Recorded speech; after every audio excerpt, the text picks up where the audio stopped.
कुरुवंश की उत्पत्ति, महाभारत की कहानी। जब वो पांडव तथा कौरव राजकुमारों की शिक्षा पूर्ण हो गई तो उन्होंने द्रोणाचार्य को गुरु दक्षिणा देना चाहा। द्रोणाचार्य को पांचाल नरेश तथा अपने पूर्व के मित्र द्रुपद के द्वारा किए गए अपने अपमान का स्मरण हो आया और उन्होंने राजकुमारों से कहा, राजकुमारों, यदि तुम गुरु दक्षिणा देना ही चाहते हो तो पांचाल नरेश द्रुपद को बंदी बनाकर मेरे समक्ष प्रस्तुत करो। यही तुम लोगों की गुरु दक्षिणा होगी। गुरुदेव के इस प्रकार कहने पर समस्त राजकुमार अपने अपने अस्त्र शस्त्र लेकर पांचाल देश की ओर चल दिए।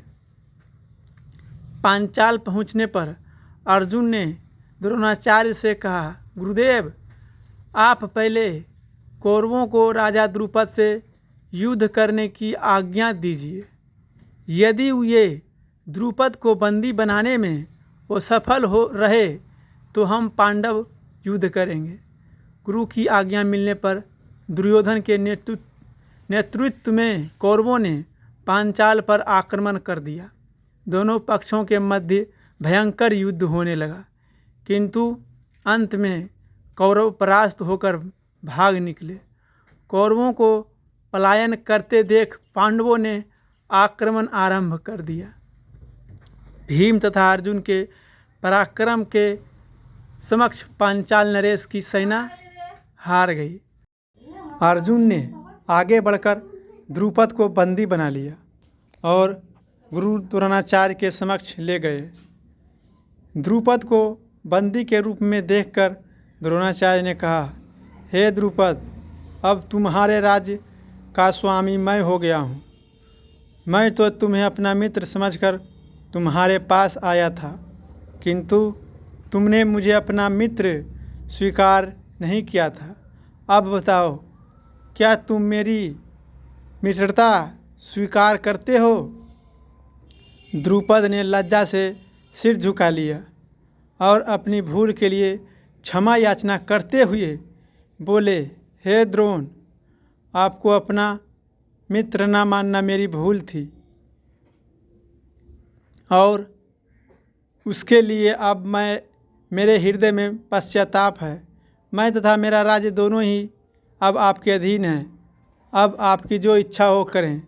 द्रोणाचार्य ने कहा, तुमने कहा था कि मित्रता समान वर्गों के लोगों में ही होती है, अतः मैं तुमसे बराबरी का मित्र भाव रखने के लिए तुम्हें तुम्हारा आधा राज्य लौटा रहा हूँ। इतना कहकर द्रोणाचार्य ने गंगा नदी के दक्षिणी तट का राज्य द्रुपद को सौंप दिया और शेष को स्वयं रख लिया। द्रोण से पराजित होने के उपरांत महाराज द्रुपद अत्यंत लज्जित हुए और उन्होंने किसी प्रकार से नीचा दिखाने का उपाय सोचने लगा। इसी चिंता में एक बार वे घूमते हुए कल्याणी नगरी के ब्राह्मणों की बस्ती में जा पहुँचे। वहाँ उनकी भेंट याज तथा उपयाज नामक महान कर्मकांडी ब्राह्मण भाइयों से हुई। राजा द्रुपद ने उनकी सेवा करके उन्हें प्रसन्न कर लिया एवं उनसे द्रोणाचार्य के वध का उपाय पूछा। उनके पूछने पर बड़े भाई याज ने कहा, इसके लिए आप एक विशाल यज्ञ का आयोजन करके अग्निदेव को प्रसन्न कीजिए, जिससे कि वे आपको महान बलशाली पुत्र का वरदान दे देंगे। द्रुपद ने याज और उपयाज से उनके कहे अनुसार यज्ञ करवाया। उनके यज्ञ से प्रसन्न होकर अग्निदेव ने उन्हें एक ऐसा पुत्र दिया जो संपूर्ण आयुध एवं कवच कुंडल से युक्त था। उसके पश्चात उस यज्ञ कुंड से एक कन्या उत्पन्न हुई, जिसके नेत्र खिले हुए कमल के समान देदीप्यमान थे, भौहें चंद्रमा के समान वर्क थी तथा उसका वर्ण श्यामला था।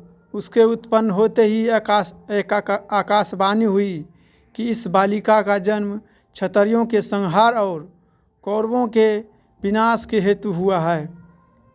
बालक का नाम धृष्टद्युम्न एवं बालिका का नाम कृष्णा अर्थात द्रौपदी रखा गया। इस तरह का कहानी सुनने के लिए हमारे चैनल को सब्सक्राइब करें, लाइक करें, कमेंट करें। जय श्री राम, राधे राधे।